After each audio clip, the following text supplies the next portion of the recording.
Hello बच्चों, so welcome back to my YouTube channel. आज हम स्टार्ट करेंगे क्लास 10th का चैप्टर नंबर 2 और उसके आज हम कुछ महत्वपूर्ण उदाहरण करेंगे, क्योंकि इससे पहली वीडियो में हमने क्या इस चैप्टर के बेसिक के बारे में जाना है। मैंने आपको परिचय वाली वीडियो में इस चैप्टर का बेसिक बताया है, तो आप प्लीज़ एक बार जाकर उस वीडियो को देख लीजिए। उसके बाद ही आप जब उदाहरण करोगे तो आपको बहुत ईजीली सब चीज़ें समझ में आ जाएगी। ठीक है, तो चलिए देखते हैं। पहला है, निम्नलिखित में से कौन से आलेख रैखिक बहुपद या द्विघात बहुपद को दर्शाते हैं? प्रत्येक के लिए शून्यकों की संख्या भी बताइए। देखिए, सबसे पहले रैखिक बहुपद होते क्या है, मैंने आपको बताया है परिचय वाली वीडियो में। जिसमें x की हाईएस्ट पावर क्या हो, 1 हो, तो वो कौन सा बहुपद कहलाता है? रैखिक बहुपद कहलाता है। द्विघात बहुपद कौन सा बहुपद होता है? जिसमें x की हाईएस्ट पावर क्या हो, 2 हो, तो कौन सा बहुपद कहलाएगा? द्विघात बहुपद। साथ ही साथ हमें इसके शून्यकों की संख्या भी बतानी है। ठीक है, तो चलिए देखते हैं। पहला जो ग्राफ हमें इस तरीके का दिया गया है, मैंने आपको बताया था कि रैखिक बहुपद जो होते हैं वो क्या करते हैं, एक्स अक्ष को केवल एक बिंदु पर काटते हैं, क्योंकि रैखिक बहुपद में एक्स की हाईएस्ट पावर क्या होती है? 1 होती है, और हाईएस्ट पावर ही हमारे शून्यकों को डिपेंड करती है कि कितने शून्यक होंगे। हाईएस्ट पावर होगी उतने ही उसके शून्यक होंगे। तो रैखिक बहुपद क्या है, उसमें एक्स की हाईएस्ट पावर 1 होती है, तो उसके शून्यक भी 1 होंगे।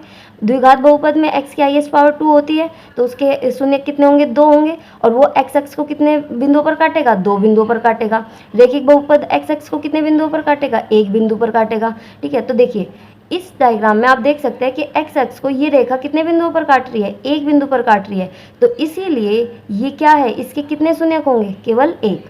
और ये एक सीधी रेखा है और एक्स अक्ष को 1 बिंदु पर काट रही है, इसका मतलब क्या है, ये रैखिक बहुपद है। कौन सा बहुपद है ये? इसका आंसर क्या आएगा? कौन सा बहुपद है ये? रैखिक बहुपद है। ठीक है, कौन सा बहुपद है? रैखिक बहुपद। और कितने शून्यक हैं इसके? केवल 1, क्योंकि ये एक्स अक्ष को कितने बिंदुओं पर काट रहा है? 1 बिंदु पर, तो इसके शून्यक कितने होंगे? शून्यकों की संख्या बराबर शून्यकों की संख्या कितनी हो जाएगी इसकी? 1। ठीक है, तो ये इसका फर्स्ट का आंसर है। अब देखिए दूसरा क्वेश्चन है। अब इसमें देखिए आप, ये एक्स अक्ष को कितने बिंदु पर स्पर्श कर रहा है या फिर काट रहा है? 1, 2, 3, ये 3 बिंदुओं पर काट रहा है। इसका मतलब ये कौन सा बहुपद होगा? ये त्रिघात बहुपद होगा, क्योंकि एक्स अक्ष को 3 बिंदुओं पर स्पर्श करता है या फिर काटता है। ठीक है, देखिए यहाँ पर ये काट रहा है और यहाँ पर स्पर्श कर रहा है और यहाँ पर भी स्पर्श कर रहा है, इसलिए इसके कितने शून्यक होंगे? इसके 3 शून्यक होंगे। और ये कौन 3 शून्यक किसके हो सकते हैं? त्रिघात बहुपद के। किसके होंगे? त्रिघात बहुपद के। तो ये कौन सा बहुपद है? त्रिघात बहुपद। लेकिन हमें क्वेश्चन में क्या पूछ रखा है कि निम्नलिखित में से कौन से आलेख रैखिक बहुपद या द्विघात बहुपद को दर्शाते हैं? तो ये क्या, इसमें क्या लिखेंगे? ये जो है ग्राफ या आलेख रैखिक बहुपद या द्विघात बहुपद को नहीं दर्शाता है। ठीक है, और इसका आंसर क्या आएगा? इन्होंने क्या दे रखा है? शून्यकों की संख्या कितनी हो जाएगी इसमें? शून्यकों की संख्या हो जाएगी इसमें 3। ठीक है, क्या आंसर आया? शून्यकों की संख्या 3। और जो हम ये लिखेंगे कि ये रैखिक बहुपद या द्विघात बहुपद को नहीं दर्शाता है। ठीक है, ये भी आपको लिखना है इसमें। आया समझ में? चलिए नेक्स्ट देखते हैं। ये आपको क्या दिखाई दे रहा है? ये कर्व टाइप में है। ठीक है, कैसा है ये कर्व? तो कर्व अगर इस तरीके से आ जाता है और वो अगर एक्स अक्ष को स्पर्श कर रहा है, इसका मतलब क्या है? कर्व दे रखा है हमारा और वो एक्स अक्ष को स्पर्श कर रहा है, इसका मतलब द्विघात बहुपद तो है। और लेकिन उसके शून्यक कितने हैं? उसके शून्यक 1 है, क्योंकि वो एक्स अक्ष को केवल 1 बिंदु पर दर्शाता है। तो ये कर्व से हमें क्या पता चला? कि ये द्विघात बहुपद है। और स्पर्श करने से इसके शून्यक कितने पता चले हमें? कि इसका केवल 1 शून्यक है। जो दूसरा शून्यक होगा वो या तो इसके बराबर ही होगा या फिर शून्य होगा। ठीक है, तो इसका आंसर क्या आएगा? शून्यक इसके कितने आए? शून्यक बराबर 1। और बहुपद कौन सा? ये बहुपद बराबर द्विघात। कौन सा बहुपद है? द्विघात बहुपद। ठीक है, अब देखिए नेक्स्ट है। देखिए ये वाला आलेख आपको क्या दर्शाता है? ये एक्स अक्ष को कितने बिंदुओं पर काट रहा है? ये कर्व है, इसका मतलब हम क्या समझेंगे कि ये क्या है? एक द्विघात बहुपद है। और ये एक्स अक्ष को कितने बिंदु पर काट रहा है? ये एक्स अक्ष को 2 बिंदुओं पर काट रहा है। कितने बिंदुओं पर काट रहा है? 2 बिंदु पर। तो ये क्या होगा? बहुपद कौन सा है हमारा? बहुपद बराबर द्विघात। ये द्विघात बहुपद है। और इसके शून्यक कितने होंगे? शून्यक बराबर कितने आ जाएंगे बताइए? 2 शून्यक आएंगे, क्योंकि एक्स अक्ष को कितने बिंदुओं पर काट रहा है? 2 बिंदुओं पर, तो इसके शून्यकों की संख्या 2 आ जाएगी। ठीक है, देखिए अब नेक्स्ट है हमारा।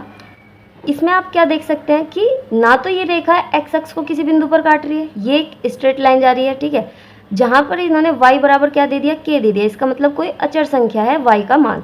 तो यहाँ पर ये रेखा एक अचर बहुपद को दर्शाती है और साथ ही साथ ये एक्स अक्ष को किसी बिंदु पर नहीं काट रहा है, इसका मतलब इसके शून्यक क्या होंगे, इसके शून्यक शून्य होंगे, मतलब कोई भी शून्यक नहीं है इसके।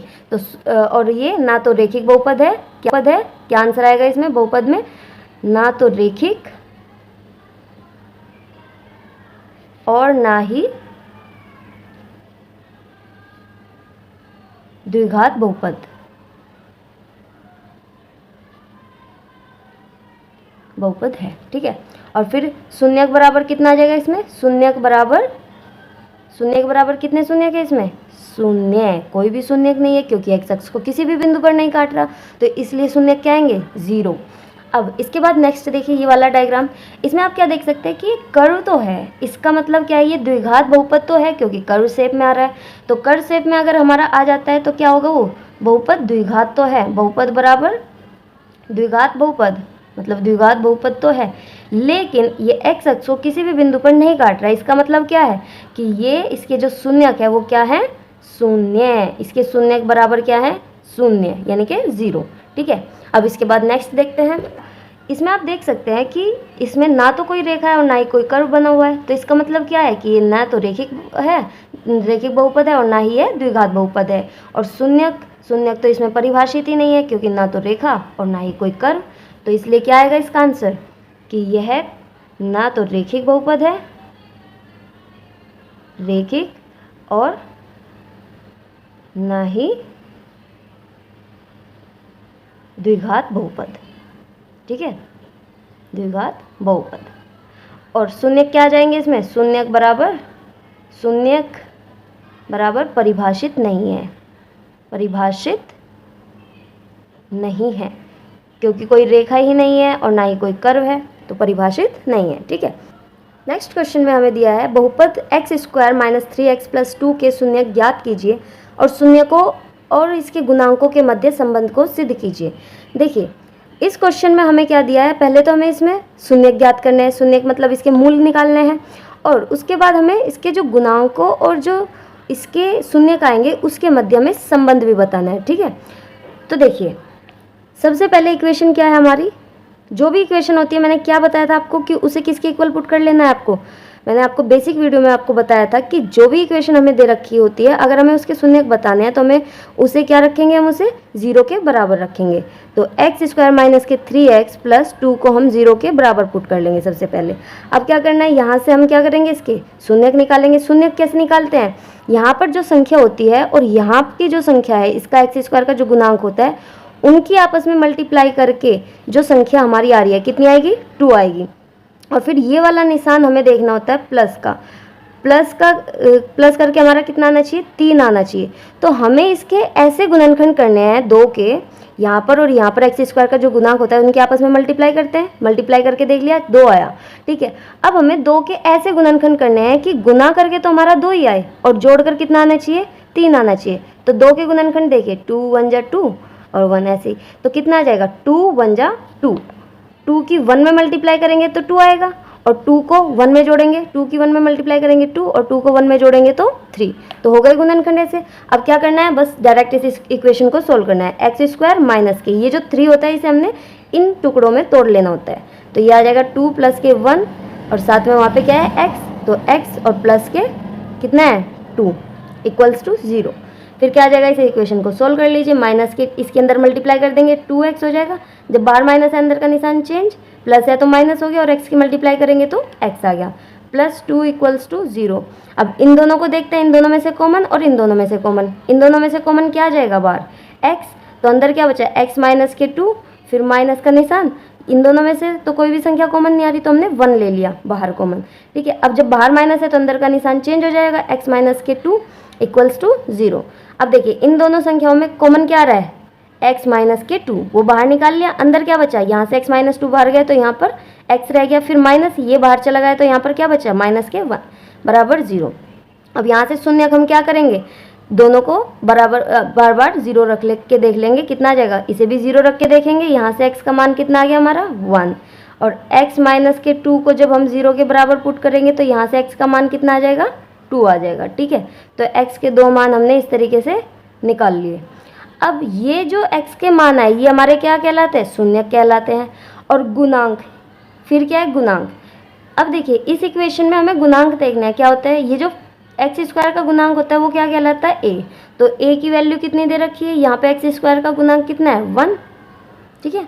अब देखिए यहाँ पर x का गुणांक कितना है, -3, वो क्या होता है, b बराबर कितना दे दिया, -3।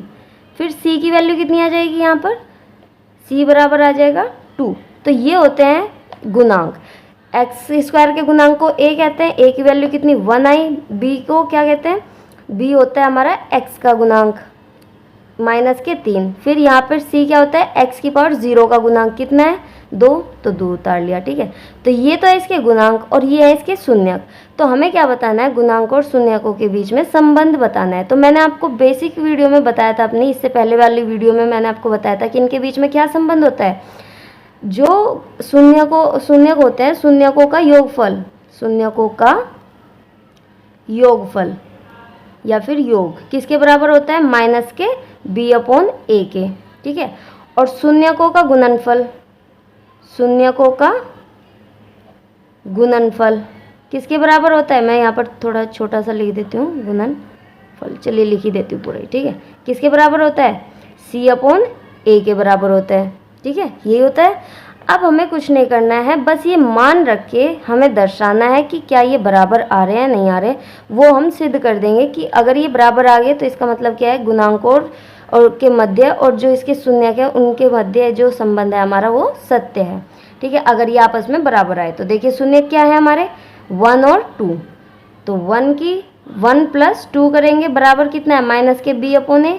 b की वैल्यू कितनी है, -3, तो -3 अपॉन में a की वैल्यू कितनी है, 1, कितना आ जाएगा, 2 और 1 3, और ये आ जाएगा माइनस से माइनस खत्म, कितना है 3। तो यानी कि ये दोनों आपस में बराबर है। तो ये जो बराबर आए यही क्या है, इनके शून्यकों के बीच में संबंध को दर्शाता है। अब यहाँ से गुणनफल का भी निकाल लेते हैं।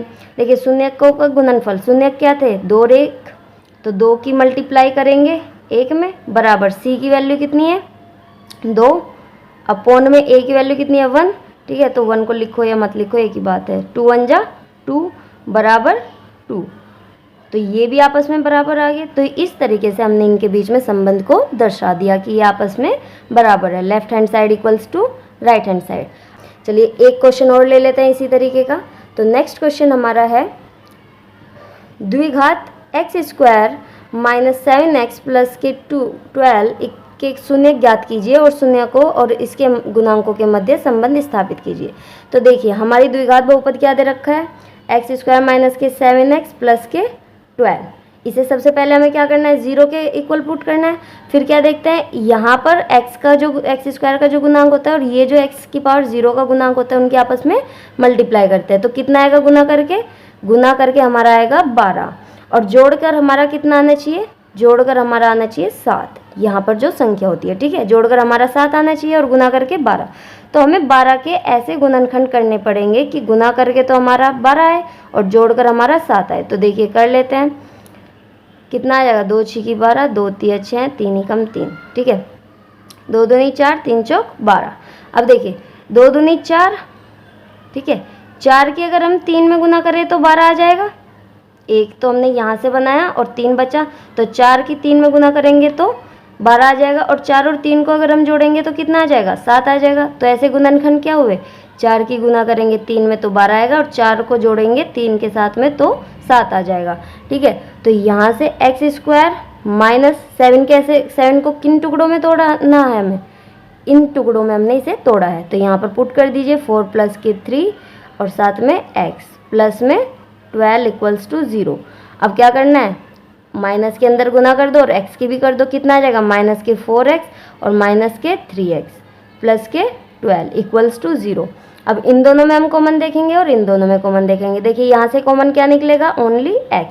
तो x को बाहर निकाल लिया तो अंदर क्या बचा, x - 4। यहाँ से बाहर क्या निकलेगा, 3। दोनों में क्या कॉमन आ रहा है, 3, तो 3 को बाहर निकाल लिया, मतलब ये संख्या भी 3 से डिवाइड हो सकती है, तो बाहर निकाला। यहाँ पर कितना बचा, देखिए बाहर माइनस है तो अंदर का निशान चेंज हो जाएगा, 3 × 4 = 12 = 0। अब इन दोनों में कॉमन क्या आ रहा है, x - 4 को बाहर निकाल लिया, अंदर क्या बचा, यहाँ पर x - 4 बाहर आ गया तो यहाँ पर x बचा, माइनस यहाँ से ये बाहर चला गया तो यहाँ पर 3 बचा। Equals to 0। अब शून्यक निकालने के लिए क्या करते हैं, इन दोनों को बराबर कर देना है 0 के। तो x माइनस के 4 बराबर 0 और x माइनस के 3 बराबर 0। कितना आ जाएगा, यहाँ से x की वैल्यू 4 आ जाएगी और यहाँ से x की वैल्यू 3 आ जाएगी। ठीक है, x यहीं पे रखा, ये माइनस के 3 उधर जाके प्लस का हो गया। तो क्या शून्य का है हमारे 4 और 3। ठीक है, अब हमें क्या पूछ रखा है आगे क्वेश्चन में, शून्य को और इसके गुणांकों के मध्य संबंध। तो क्या संबंध होता है बताइए, शून्यकों का योग किसके बराबर होता है, माइनस के b अपॉन a के। चलिए करते हैं, शून्यकों का योगफल किसके बराबर आता है, माइनस के b अपॉन a के। b क्या होता है, x का गुणांक और a क्या होता है, x स्क्वायर का गुणांक।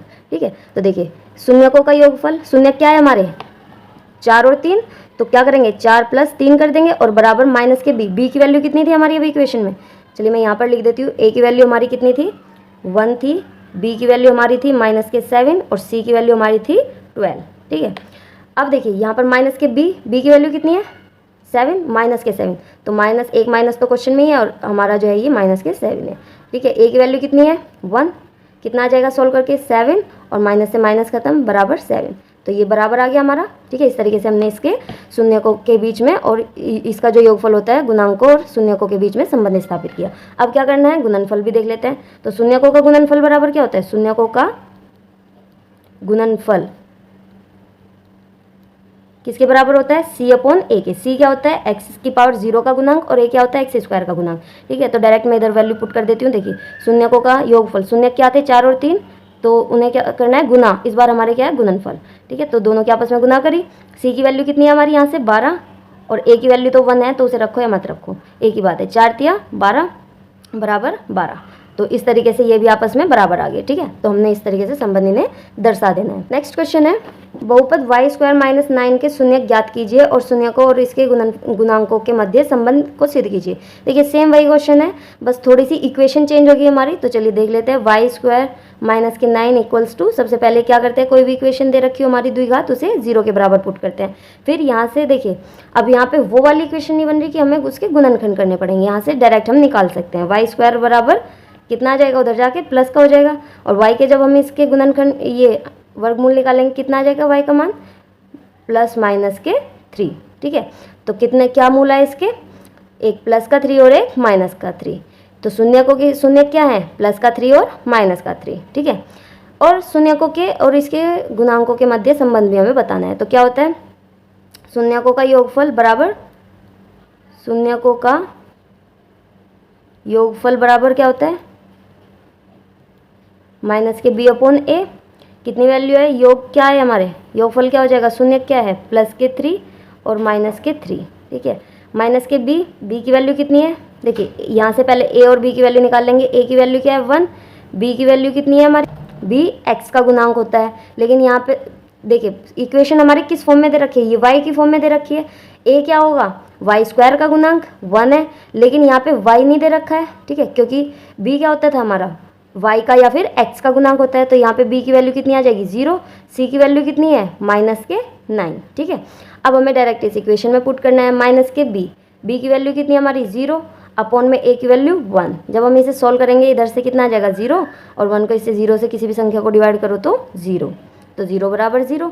अब ऐसे ही शून्यकों का गुणनफल, तो गुणनफल भी हमें निकाल लेना है। शून्यकों का गुणनफल बराबर कितना आ जाता है बताइए, चलिए कितना आएगा, c अपॉन में a। अब देखिए गुणनफल हमारी जो शून्यक है वो क्या है, प्लस का 3 और माइनस का 3, तो प्लस का 3 मल्टीप्लाई माइनस का 3 बराबर c और अपॉन में a। c की वैल्यू कितनी है यहाँ पर -9, a की वैल्यू 1 है तो अपॉन में a आ जाना है। 3 3 9, कैसा माइनस का plus minus minus equals to -9। तो यहाँ से भी ये वैल्यू हमारी बराबर आ गई। ठीक है, तो इस तरीके से आपको शून्यकों और गुणांकों के बीच में संबंध बता देना है। इसके बाद है, एक द्विघात बहुपद ज्ञात कीजिए जिनके मूलों का योग 8 है तथा गुणनफल कितना है 12 है। यहाँ बहुपद के मूलों को ज्ञात कीजिए। हमें क्या करना है, मूल ज्ञात करना है, लेकिन इस बार हमें क्या दे दी, मूलों का योग दे दिया और गुणनफल दे दिया। मूल और शून्यक एक ही होते हैं। ठीक है, तो देखिए मूलों का योग कितना है या फिर शून्यकों का योग, कुछ भी बोल सकते हैं आप इसे, मूलों का भी बोल सकते हैं और शून्यक का भी बोल सकते हैं।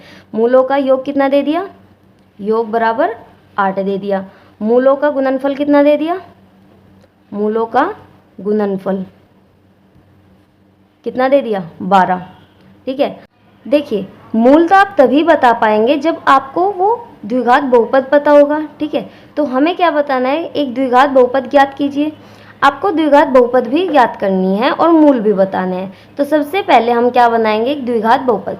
तो मैंने आपको बताया था कि जब हमें कोई द्विघात बहुपद बनानी होती है तो एक्स स्क्वायर प्लस के यहाँ पर क्या होता है, मूलों का योग।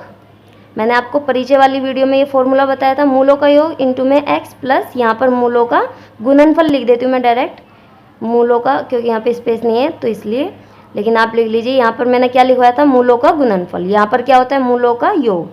तो देखिए एक्स स्क्वायर प्लस मूलों का योग कितना दे रखा है 8, तो यहाँ पर 8x आ जाएगा, प्लस गुणनफल कितना दे रखा है मूलों का 12, तो यहाँ पर आ जाएगा 12 बराबर के 0।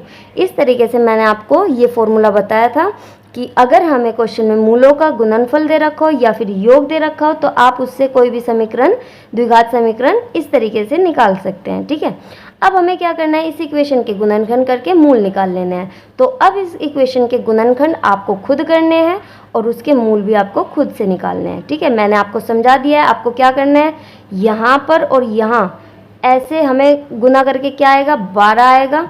कोई भी ऐसी दो संख्या इसके ऐसे गुणनखंड करने हैं कि गुना करके तो हमारा 12 है, और यहाँ का निशान देखते हैं प्लस करके हमारा कितना आना चाहिए 8 आना चाहिए। तो बताइए ऐसी कौन सी संख्या है जिन्हें गुना करके 12 आए और जोड़ करके आए 8 आए। तो 12 के गुणनखंड करके देखिए, तब आपको पता चल जाएगा। ठीक है, ये क्वेश्चन आपको आगे खुद से सोल्व करना है। यहाँ तक ये आपको नहीं पता था इसलिए मैंने आपको ये बता दिया। चलिए नेक्स्ट क्वेश्चन देखते हैं। नेक्स्ट है हमारा, यदि बहुपद एफ एक्स बराबर a x square minus 6x plus के 4 के मूलों का गुणनफल 4 है तो ए का मान ज्ञात कीजिए। देखिए इक्वेशन हमें क्या दी है, द्विघात बहुपद हमें क्या दिया, एफ एक्स बराबर ए एक्स स्क्वायर माइनस के 6x प्लस के 4 ये दी गई है। अब इन्होंने क्या कहा है कि मूलों का गुणनफल या फिर शून्यांकों का गुणनफल कितना दे दिया, मूलों का गुणनफल बराबर कितना दे रखा है 4 दे दिया, क्वेश्चन में 4 दे रखा है। तो हमें ए का मान निकालना है। देखिए मूलों का गुणनफल आपने क्या पढ़ा था, मूलों का गुणनफल क्या होता है, मूलों का गुणनफल बराबर होता है c/a के। ठीक है, और मूलों का गुणनफल की वैल्यू कितनी दे रखी है 4 दे रखी है। c की वैल्यू आप निकाल सकते हैं यहाँ से या नहीं निकाल सकते, इस इक्वेशन में से c की वैल्यू कितनी आ जाएगी, c क्या होता है x की पावर 0 का गुणांक, तो x की पावर 0 का गुणांक क्या है 4, तो c की वैल्यू 4 आ गई। a की वैल्यू कितनी आ जाएगी, a की वैल्यू क्वेश्चन में a ही दे रखी है और उसी का हमें मान निकालना है। ठीक है, तो देखिए 4 इक्वल्स टू c की वैल्यू 4 आ गई अपॉन में a, क्या करेंगे इसे उधर ले जाएंगे और इसे अपॉन में ले आएंगे, कितना आ जाएगा 4/4, कितनी वैल्यू आई 1, तो a बराबर 1, a की वैल्यू कितनी आ गई 1। ठीक है, बहुत इजी था ये क्वेश्चन। नेक्स्ट क्वेश्चन हमें क्या दिया है, यदि x बराबर 5/3 और x बराबर माइनस के 1/2 बहुपद a x square minus 7x plus b के शून्यक है तो a और b का मान ज्ञात कीजिए। देखिए कैसे करते हैं इसे, सबसे पहले तो हमें इक्वेशन लिख लेनी है ए एक्स स्क्वायर माइनस के 7x प्लस के b, ये दे रखा है। ठीक है, बराबर 0 रख लेंगे हम इसे। यहाँ से हम क्या निकालेंगे a और b। देखिए इस क्वेश्चन को करने के ना दो तरीके हैं। एक तो आप क्या कर सकते हैं कि एक बार x का मान कितना दे रखा है 5/3, तो आप 5/3 इसमें इक्वेशन में रख के, ये आपकी पूरी सोल्व नहीं होगी, एक इक्वेशन बनेगी, तो एक इक्वेशन 5/3 रख के बन जाएगी और एक इक्वेशन माइनस के 1/2 रख के मान इसमें इस इक्वेशन में, तब हमारी एक इक्वेशन बन जाएगी। और फिर लास्ट में हम क्या करेंगे, दोनों इक्वेशन को सोल्व कर लेंगे। तो लेकिन हम इसे एक तरीके से और कर सकते हैं। हमने क्या पढ़ा है, मूलों का गुणनफल और मूलों का योगफल पढ़ा है, तो हम उस तरीके से भी इसे कर सकते हैं। तो देखिए मैं आपको उसी तरीके से कराऊंगी, बाकी आप एक बार x का मान इसमें 5/3 रख के इक्वेशन निकालिए, एक बार x का मान माइनस के 1/2 रख के इसमें इक्वेशन निकालिए, और फिर उन दोनों इक्वेशन को सोल्व करके आप a और b का मान निकाल सकते हैं। ठीक है, तो चलिए मैं आपको मूलों के तरीके से कराती हूँ, योगफल और गुणनफल के तरीके से। तो देखिए उसमें क्या चाहिए होता है, हमें a b c की वैल्यू चाहिए होती है। a की वैल्यू कितनी है, यहाँ पर a की वैल्यू a ही दे रखी है, b की वैल्यू कितनी है इसमें माइनस के 7 है, c की वैल्यू कितनी दे दी हमें इसमें b दे दी। ठीक है, अब क्या करना है, मूलों का योगफल किसके बराबर आता है, माइनस के b/a के। अब देखिए यहाँ से मूलों का योगफल कितना है, माइनस के b/a, और मूल हमें कितने क्या दे रखे हैं 5/3 और माइनस के 1/2। 2, ठीक है। तो चलिए रख लेते हैं मूलों का योग माइनस के 1/2 प्लस के कितना 5/3 बराबर माइनस के b की वैल्यू कितनी है माइनस के 7 अपॉन में a की वैल्यू कितनी है, a की वैल्यू तो a ही है, ठीक है। अब इसे सोल्व कीजिए, कितना आ जाएगा 3 दूनी 6 और ये उधर चला जाएगा, कितना आ जाएगा माइनस के 3 प्लस के 5 दूनी 10 equals to minus minus cancel, तो 7/a। 10 में से 3 गए, कितना बचा 10 में से 3 जाके हमारा बच्चा 7/6 इक्वल्स टू 7/a। तो 7 से 7 कैंसिल हो जाएगा, a की वैल्यू कितनी आई हमारी यहाँ से 6 आ गई, a की वैल्यू कितनी आई 6 आई। अब a की वैल्यू निकल गई यहाँ से। अब देखिए आपको एक फॉर्मूला और पता है, वो क्या पता है मूलों के गुणनफल का। तो a की वैल्यू तो हमने योगफल से निकाली, अब b की वैल्यू हम मूलों के गुणनफल से निकाल लेते हैं। तो कितना आएगा मूलों का गुणनफल बराबर कितना होता है बताइए c/a। तो देखिए गुणनफल क्या कर देंगे, मूल क्या दे रखे हमारे 5/3 और माइनस के 1/2, माइनस के 5/3 गुना सॉरी ये प्लस का है ये माइनस का, माइनस के 1/2 इक्वल्स टू सी की वैल्यू कितनी दे रखी है हमें, सी की वैल्यू b है अपॉन में a की वैल्यू अभी हमने निकाली, कितनी आ गई 6 आ गई। तो कितना आ जाएगा यहाँ से 3 दूनी 6 और माइनस के 5 इक्वल्स टू b/6। 6 से 6 कैंसिल कर देंगे, b की वैल्यू कितनी है माइनस के 5।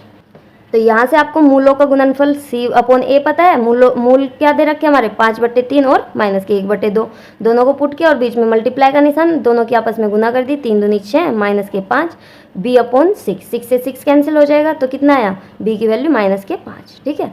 तो इसके जो हमारे a और b की वैल्यू a बराबर 6 और b बराबर माइनस के 5, ये इसका आंसर है, ठीक है। चलिए नेक्स्ट देखते हैं। नेक्स्ट क्वेश्चन में आपको क्या दिया गया है, यदि अल्फा और बीटा बहुपद 2x³ माइनस के ये स्क्वायर है, यहाँ पे स्क्वायर की जगह से, ठीक है, 2x² माइनस 3x प्लस के 5 के मूल हैं, तब alpha square beta plus alpha beta square का मान ज्ञात कीजिए। देखिए अल्फा और बीटा इन्होंने क्या बता दिया कि इस इक्वेशन के क्या है मूल हैं, क्या है मूल है या फिर शून्यांक है, तो हमें इसका मान निकालना है। तो आप कैसे निकाल सकते हैं, देखिए पहले तो आप इक्वेशन लिख लीजिए 2x² माइनस के 3x प्लस के 5 इक्वल्स टू 0। देखिए जब भी आपको इस तरीके के क्वेश्चन आएंगे तो या तो आप उसे किसी फॉर्मूले में कन्वर्ट करने की कोशिश कीजिएगा या फिर आप इनमें से कॉमन लेकर देखिएगा कि क्या कोई आपका समीकरण कुछ हल हो सकता है, ठीक है। तो देखिए कर लेते हैं, क्योंकि ये फॉर्मूला तो हमारा किसी चीज़ का नहीं बन पा रहा, तो हम क्या करेंगे इसमें से कॉमन लेकर देख लेते हैं। तो इन दोनों में से कॉमन क्या आ जाएगा, अल्फा, दोनों में अल्फा है और दोनों में बीटा भी है, बीटा भी बाहर कॉमन निकल जाएगा, तो अंदर क्या रह गया हमारे पास एक अल्फा यहाँ पर और प्लस में एक बीटा इधर से रह गया। जब इसमें से बीटा हमने बाहर लिया था तो यहाँ पर एक बीटा बचा और अल्फा भी हमने बाहर ले लिया था। तो अब देखिए ये क्या हो गया, जब ये दोनों क्या है अल्फा और बीटा क्या है मूल है इस इक्वेशन के, तो ये क्या हो गया मूलों का गुणनफल और ये क्या हो गया मूलों का योगफल। तो ये तो हमें पता है मूलों का गुणनफल क्या होता है c/a के और मूलों का योगफल क्या होता है माइनस के b/a के। तो देखिए यहाँ से a b c की वैल्यू निकाल लेंगे, a की वैल्यू कितनी है 2, b की वैल्यू कितनी है माइनस के 3, c की वैल्यू कितनी है 5।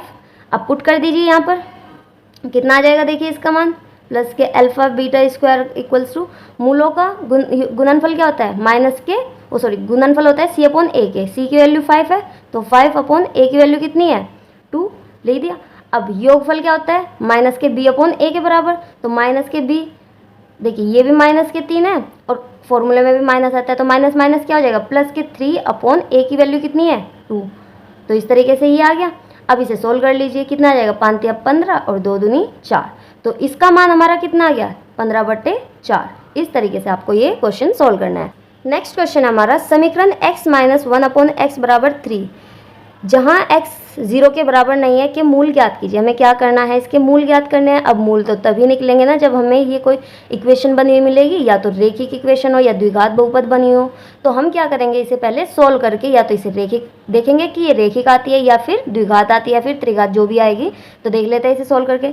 सबसे पहले क्या करेंगे यहाँ से एलसीएम लेंगे इसका, तो एलसीएम लेके इसके अपॉन में कुछ नहीं 1 माना तो एलसीएम लिया।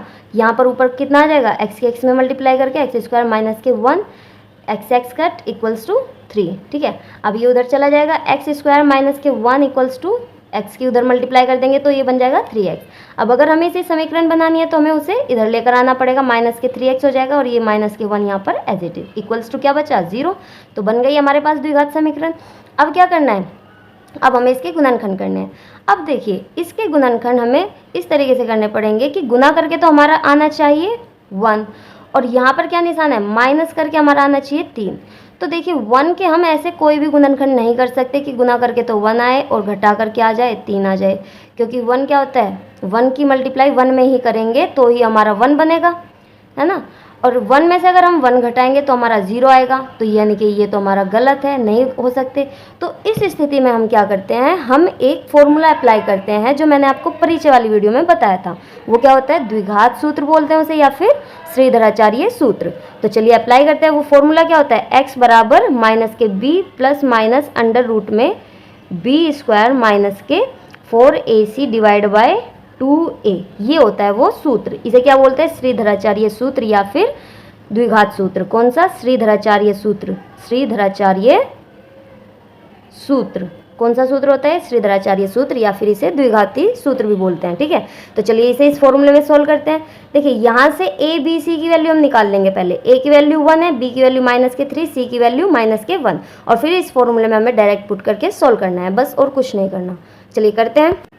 तो देखिए पुट कीजिए इसे, माइनस के b की वैल्यू कितनी है, माइनस के 3 प्लस माइनस अंडर रूट में b का स्क्वायर माइनस के 3 का स्क्वायर माइनस के 4 इंटू में a की वैल्यू 1 है और b की वैल्यू c की वैल्यू है माइनस के 1, ठीक है। और अपॉन में हमारा आ जाएगा 2a, 2 इंटू में a की वैल्यू 1 है तो कितना आ जाएगा, माइनस माइनस प्लस, तो यह बन गया 3 plus minus as it is, 3 तिया 9 और माइनस माइनस प्लस और 4 1 जा 4, ठीक है। अपॉन में 2 कितना आ जाएगा, ये 3 प्लस माइनस 9 4 13, तो अंडर रूट में 13। देखिए 13 को हम अंडर रूट से बाहर नहीं निकालेंगे क्योंकि 13 का वर्गमूल कंप्लीट नहीं निकलेगा, तो हम क्या कर देंगे, देखिए अब हमें यहाँ पर क्या करना होता है, ये x का मान, ये जो आपको प्लस माइनस दिखाई दे रहा है, ये क्या करता है, ये दो मान, क्योंकि हमारी जो बहुपद है वो क्या है, द्विघात बहुपद है, तो यानी कि उसके कितने शून्यक होंगे, 2 शून्यक होंगे। तो ये a प्लस माइनस यही दर्शाता है कि एक जो शून्यक होगा वो प्लस का होगा और दूसरा शून्यक माइनस का होगा। तो यहाँ से हम इन्हें अलग अलग लिख लेते हैं। एक बार ये चीज़ प्लस की लिख लेंगे, प्लस के अंडर रूट 13 अपॉन में 2, और एक बार ये चीज़ हम माइनस में लिख लेंगे 3 माइनस के अंडर रूट 13 अपॉन में 2, क्योंकि द्विघात बहुपद के 2 शून्यक होते हैं और वे 2 शून्यक हमें यहीं से मिलता है कि एक प्लस का होगा और एक माइनस का। अब देखिए ये तो अपरिमेय संख्या और ये परिमेय, तो हम इन्हें तो ऐड नहीं कर सकते, तो क्या करेंगे, बस यही इसका आंसर है। तो 2 मूल हमारे क्या निकले, यही वो दोनों हमारे मूल हैं, ये इसका आंसर है। अगर अंडर रूट में से बाहर निकल जाता तो हम इसे आगे भी सोल्व कर देते, लेकिन इसे हम यहीं पर छोड़ देंगे। नेक्स्ट क्वेश्चन है हमारा, यदि द्विघात बहुपद k minus 1x square plus के एक्स प्लस 1 के शून्यकों में से एक शून्यक माइनस 3 है तो दूसरे का मान ज्ञात कीजिए। देखिए इन्होंने एक शून्यक हमें दे रखा है और बहुपद इक्वेशन हमारी क्या दे रखी है, इन्होंने k minus 1x square plus के एक्स प्लस 1, इसे हम क्या कर देंगे, 0 के बराबर पुट कर लेंगे। देखिए और शून्यक हमें क्या दे रखा है, एक 3 दे रखा है, माइनस के 3, ये हम मान लेते हैं अल्फा। अल्फा की वैल्यू कितनी दे दी, माइनस के 3। बीटा हमें नहीं पता, बीटा हमारे से पूछ लिया, मतलब दूसरा शून्यक हमें हमारे से पूछ लिया। शून्यक हम क्या मान लेते हैं, अल्फा और बीटा, ठीक है। अल्फा की वैल्यू हमने मान ली, क्वेश्चन में दे रखी है माइनस के 3 और बीटा हमें नहीं पता, तो वो क्वेश्चन मार्क। चलिए निकालते हैं उसे।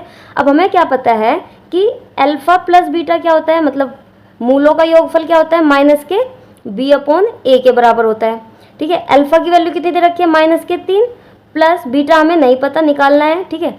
माइनस के b की वैल्यू कितनी दे रखी है, k अपॉन में a की वैल्यू कितनी है, k माइनस के 1, ठीक है। अब यहाँ से बीटा की वैल्यू कितनी आ जाएगी, k अपॉन में k माइनस 1, और ये इधर प्लस माइनस का इधर आके कैसा हो जाएगा, ये प्लस का, तो प्लस के 3। यहाँ से बीटा हमारा निकल जाएगा, एलसीएम लेंगे, k माइनस 1 k प्लस के 3 k माइनस 1, ठीक है। तो अंदर इसकी मल्टीप्लाई करेंगे, कितना आ जाएगा, 3k माइनस के 3 अपॉन में k माइनस 1, 3 और 1, अच्छा यहाँ पे माइनस भी था ये, ठीक है, माइनस के k, ठीक है। 3 में से 1 गया, कितना बचा यहाँ पे, 2k माइनस के 3 अपॉन में k माइनस 1, 3k में से 1k गया, कितना बचा, यहाँ पर इसका गुणांक क्या है 1, तो 3 में से 1 जाके कितना हो जाएगा, प्लस माइनस माइनस, 3 में से 1 गया 2k, ठीक है। अब देखिए ये हमारी आ गई बीटा की वैल्यू, किससे आई है, जब हमने मूलों का योग, कौन सा अप्लाई किया था, मूलों का योग बताया था। ठीक है, अब दूसरे फॉर्मूला क्या है हमारा, गुणनफल का, अल्फा इंटू में बीटा। वहां से हमारी बीटा की वैल्यू कितनी आ जाएगी, देखिए सी अपॉन ए होता है। ठीक है, तो अल्फा कितना दे रखा है, -3 इंटू में बीटा इक्वल्स टू सी की वैल्यू कितनी दे रखी क्वेश्चन में, 1 अपॉन में ए की वैल्यू कितनी है, k-1। तो यहाँ से बीटा की वैल्यू क्या निकल जाएगी हमारी, 1 अपॉन में k-1 और ये इसके साथ गुना में था, इधर आके -3। अब हम क्या करेंगे, इन दोनों समीकरण की तुलना करेंगे आपस में, क्योंकि एक बीटा की वैल्यू हमारी वहाँ से आई और एक बीटा की वैल्यू हमारी यहाँ से आई। तो इन दोनों का तुलना करने पर हमें क्या मिलेगा, k का मान मिल जाएगा। और जब हमें k का मान मिल जाएगा तो हम इन कोई सी भी समीकरण में k का मान रख के बीटा का मान निकाल लेंगे। बीटा क्या हमारा, दूसरा शून्य। ठीक है, तो देखिए कैसे करेंगे, दोनों की यहाँ पे लिख देंगे समीकरण 1 और समीकरण 2 की, समीकरण 1 और समीकरण 2 की तुलना करने पर, समीकरण 2 की तुलना करने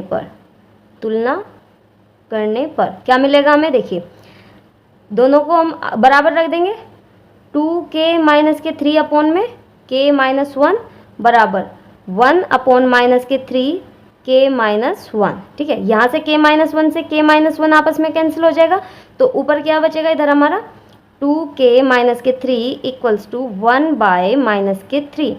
तो यहाँ से हम क्या करेंगे, ये 3 इधर पहुँच जाएगा, चलिए यहाँ पर कर देती हूँ मैं, ये 2k-3 इक्वल्स टू -1/3 बचा, तो हम क्या कर देंगे, इसकी गुना कर देंगे, 3 की -3 की गुना, और इधर क्या रह जाएगा, 1 रह जाएगा। ठीक है, तो देखिए क्या आएगा, 3 दूनी 6, -6 के माइनस की इसके अंदर मल्टीप्लाई करेंगे कितना आ जाएगा, माइनस प्लस, और 3 3 9 इक्वल्स टू 1। तो k की वैल्यू कितनी आ जाएगी, ये इधर आके 1 - 9 अपॉन में -6, कितना आएगा हमारा, -8 अपॉन में -6, माइनस से माइनस कैंसिल, कितना बच जाएगा 4/3, दोनों 2 से डिवाइड हो जाएंगे तो 4/3 हमारा आया। k का मान हमारा कितना आ गया, 4/3। ठीक है, अब हमें कुछ नहीं करना, बस बीटा की वैल्यू निकालनी है, कोई सी भी इक्वेशन से हम निकाल सकते हैं। तो हम क्या करेंगे, यहाँ पर लिख लीजिएगा, इक्वेशन सेकंड से निकाल लेते हैं। चलो इक्वेशन सेकंड में k का मान रखने पर, k का मान रखने पर कितना आ जाएगा, देखिए बीटा इक्वल्स टू कितना आ जाएगा, 1/-3, और यहाँ k हमारा था 4/3 -1। ठीक है, कुछ नहीं, इसे सॉल्व करना है, बस 1 -3, एलसीएम लिया 3 आ जाएगा, 3 इसके अपॉन में कुछ नहीं, 1 माना तो 4 में यहाँ पे 3 आ जाएगा, 4 में से 3 गए, कितना बचा 1। ठीक है, अब हमारी वैल्यू कितनी आएगी, 1/-3/3। ठीक है, देखिए इसके अपॉन में तो 3 है, लेकिन इसके अपॉन में कुछ नहीं, तो इसके अपॉन में 1 मान लिया, और बाहर वालों की गुना बाहर के साथ और अंदर वालों की गुना अंदर के साथ, तो कितना हो जाएगा 3/-3, 3 से 3 गया, कितना आया -1। तो बीटा की वैल्यू कितनी आ गई हमारी, -1। इस तरीके से आपको इसका आंसर निकालना है। ठीक है, आई होप कि आपको ये समझ में आया होगा। नेक्स्ट क्वेश्चन आपको दिया गया है, एक द्विघात बहुपद ज्ञात कीजिए जिसके शून्यकों का योग तथा गुणनफल क्रम से दी गई संख्याएं हैं। देखिए क्रम से दे रखा है, यानी कि पहली संख्या क्या है, योग, और दूसरी संख्या क्या है, गुणनफल। ठीक है, और आपको क्या निकालना है, एक द्विघात बहुपद। ठीक है, द्विघात बहुपद बोल दीजिए या फिर समीकरण बोल दीजिए। तो मैंने आपको बताया था, जब भी हम द्विघात समीकरण या बहुपद निकालते हैं तो वो क्या होता है, x² प्लस अल्फा प्लस के बीटा, अल्फा और बीटा हमारे क्या होते हैं, मूलों का योग, इंटू में x प्लस अल्फा इंटू में बीटा, यहाँ पर क्या होता है, मूलों का गुणनफल बराबर 0। तो देखिए हमें क्या दे रखा है, मूलों का योग कितना दे रखा है, यानी कि अल्फा प्लस बीटा की वैल्यू कितनी दे रखी है, √3, और अल्फा इंटू में बीटा कितना दे रखा है हमें, √3। तो हमें कुछ नहीं करना, बस डायरेक्ट यहाँ पर पुट कर देना है, तो हमारा द्विघात बहुपद निकल जाएगा। तो x² प्लस के कितना आ जाएगा, यहाँ पर अल्फा प्लस बीटा की वैल्यू कितनी है, किसके बराबर है ये, √3 के, तो √3 इंटू में क्या है x plus alpha into beta कितना है, √3 इक्वल्स टू 0। तो ये एक समीकरण ये हमारी बन गई, बहुत सिंपल है क्वेश्चन। और ये दूसरी समीकरण देखिए क्या आ जाएगा, x², इसमें अल्फा प्लस बीटा कितना दे रखा है 7, और अल्फा इंटू बीटा -8, तो x² प्लस के 7x और प्लस -8 इक्वल्स टू 0। ये आपकी बन गए दूसरे क्वेश्चन का आंसर। ये आपका फर्स्ट का और ये आपका सेकंड का। तो इस तरीके से आपको सोल्व करना है। तो आज की वीडियो हम अपनी यहीं पर समाप्त करते हैं। अगर आपको वीडियो पसंद आई हो तो प्लीज़ मेरी वीडियो को लाइक शेयर कीजिएगा और चैनल को सब्सक्राइब करना मत भूलिएगा। इसके बाद हम करेंगे इस चैप्टर की एक्सरसाइज। तो चलिए मिलते हैं आपसे नेक्स्ट वीडियो में।